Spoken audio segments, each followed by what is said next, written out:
வணக்கம், welcome to orange candy kitchen. நம்ம இன்றைக்கி பார்க்க போகிற ரெசிபி வந்து சூப்பரான டேஸ்டியான ஹெல்த்தியான புதினா ஊறுகாய் தான் வந்து நம்ம எப்படி சேர்த்துன்னு வாங்க பார்க்கலாம். சேர்த்துக்கு தேவையான பொருள் செய்முறை என்னன்னு வாங்க பார்க்கலாம். ஸோ இதுக்கு வந்து நான் வந்து 2 கத்தை வந்து புதினா எடுத்திருக்கேன், ஃப்ரெஷ் புதினா. அது வந்து நல்லா ஆஞ்சிட்டு தண்ணியில் அலசி வச்சுருக்கேன். ஸோ வாங்க இதை எப்படி சேர்த்துன்னு பார்க்கலாம். ஒரு கடாயில் வந்து 1 ஸ்பூன் அளவுக்கு வந்து எண்ணெய் சேர்த்துக்கலாம். எண்ணெய் வந்து நல்லா சூடாகட்டும். எண்ணெய் சூடானா இதில் வந்து 2 டேபிள் ஸ்பூன் அளவுக்கு வந்து நம்ம கடலைப்பருப்பு சேர்த்துக்கலாம். இது கூட வந்து 2 டேபிள் ஸ்பூன் அளவுக்கு வந்து உளுந்து சேர்த்துக்கலாம். சேர்த்துட்டு ஸ்லைட்டாக நம்ம வந்து வறுத்துக்கலாம்.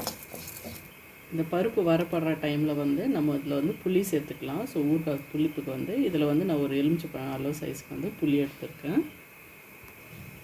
அடுத்ததாக வந்து காரத்துக்கு வந்து ஒரு 7 பச்சை மிளகாய் சேர்த்துக்கிறேன். ஸோ உங்களுக்கு எவ்வளோ காரம் வேணுமோ அதுக்கேற்ற மாதிரி பச்சை மிளகாய் சேர்த்துக்கோங்க.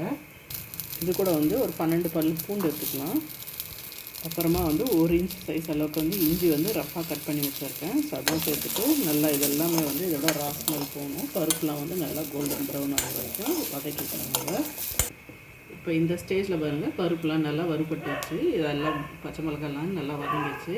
இப்போ வந்து நம்ம கழுவி அலசி வச்சுருக்க புதினா இலையை வந்து இது ஃபுல்லாக சேர்த்துக்கலாம். புதினா இலையை சேர்த்துட்டு இதுவும் வந்து நல்லா வந்து வதக்கிக்கலாங்க. பாருங்க, இப்போ நம்ம புதினா இலையெல்லாம் நல்லா சுருந்துடுச்சு. இந்த ஸ்டேஜில் வந்து நம்ம ஊறுகாய்க்கு தேவையான அளவுக்கு உப்பு சேர்த்துக்கலாம். இதுவும் சேர்த்து ஒரு 2 நிமிஷம் போல நல்லா வதக்கிக்கலாங்க. இதெல்லாம் நல்லா வதங்கினதுக்கப்புறம் நம்ம ஸ்டவ் ஆஃப் பண்ணிடலாம். ஸ்டவ் ஆஃப் பண்ணிட்டு இதெல்லாமே நல்லா ஆற விட்டுடலாம். இப்போ இதெல்லாம் வந்து நல்லா ஆறிடுச்சு. நம்ம ஒரு மிக்ஸி ஜாரில் சேர்த்து அரைச்சிக்கலாம் அதை.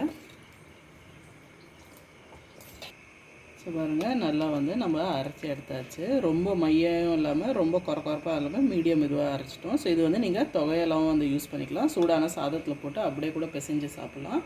ஸோ இது வாங்க, இதை வந்து நம்ம தாளிச்சிடலாம். அடுத்ததாக வந்து நான் அதே கடாயை எடுத்துருக்கேன். அதில் வந்து ஒரு 1/2 ஸ்பூன் அளவுக்கு எண்ணெய் சேர்த்துடலாம். எண்ணெய் சூடாக இருந்தால் அதில் வந்து 1/2 டீஸ்பூன் அளவுக்கு கடுகு சேர்த்துக்கலாம். கூட வந்து 1/2 டீஸ்பூன் சீரகம் சேர்த்துக்கலாம். கடுகும் சீரகமும் நல்லா பொரியட்டும். கடுகு சீரகம் நல்லா பொரிஞ்சதுக்கப்புறம் நம்ம அரைச்சி வச்சுருக்க பேஸ்ட்டை வந்து இதில் சேர்த்துக்கலாம்.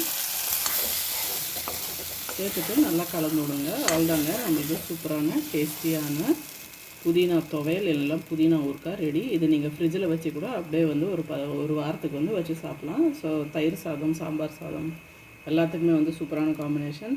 இல்லை லஞ்ச் பாக்ஸ் கட்டும்போது கூட உங்களுக்கு டைம் இல்லைன்னா டக்குன்னு வந்து இதை சுடான சாதத்தில் போட்டு கலந்து கூட நீங்கள் வந்து புதினா ரைஸை வந்து ரெடி பண்ணிக்கலாம்.